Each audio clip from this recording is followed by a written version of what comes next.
this is your Thursday lesson for core math. It's graphing, lesson 4. And today we're collecting and displaying data project.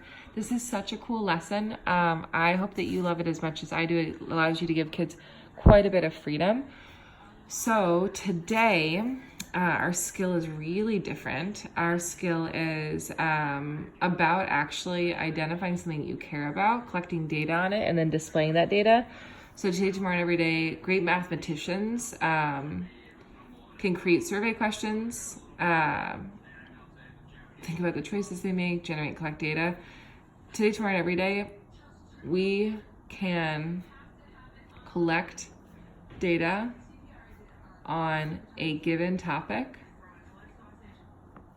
and display that data. It should be more exciting than that, but it isn't. Mastery components today are a little bit tricky. So mastery step 1 is identify the survey question and the possible answers. Man, I can't spell. Step 2 is going to be similar to the previous days. So now we're actually going to go back to what we've done for bar graphs and pictographs. We are going to identify the data set.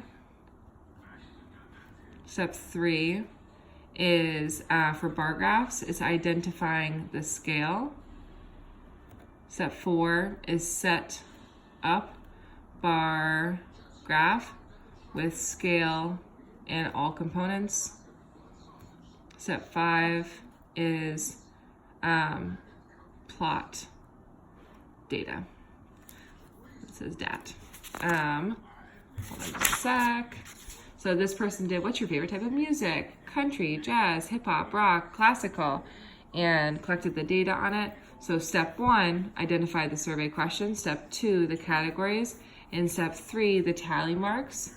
This is step 1. I'm sorry, I said step 1 was to just identify the survey question and possible answers. Step 2 is actually get the data. Step 3 is identify the data set. So then step 1, step 2, step 3 is where we start to analyze the data set.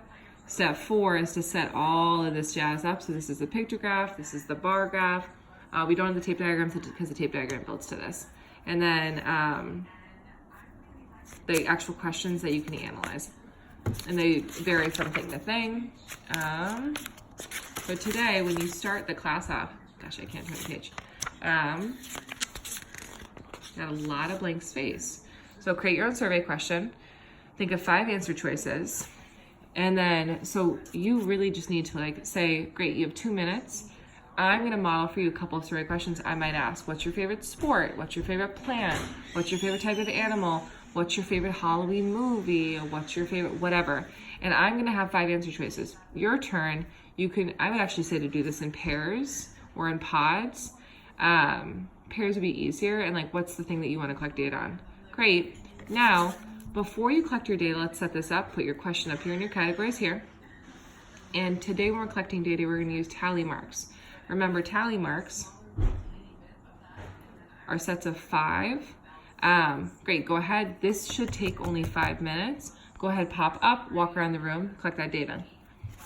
When you get over here, this is when you might need to just post those 2 visual anchors and say, all right, kiddos, after the 5-minute data collection, you have 8 minutes with your partner to create both a pictograph and a bar graph. Remember, pictograph, blah, blah, blah, bar graph, blah, blah, blah. You have 8 minutes, go. And then this is where you take pictures and you post it to Dojo because it's so cool.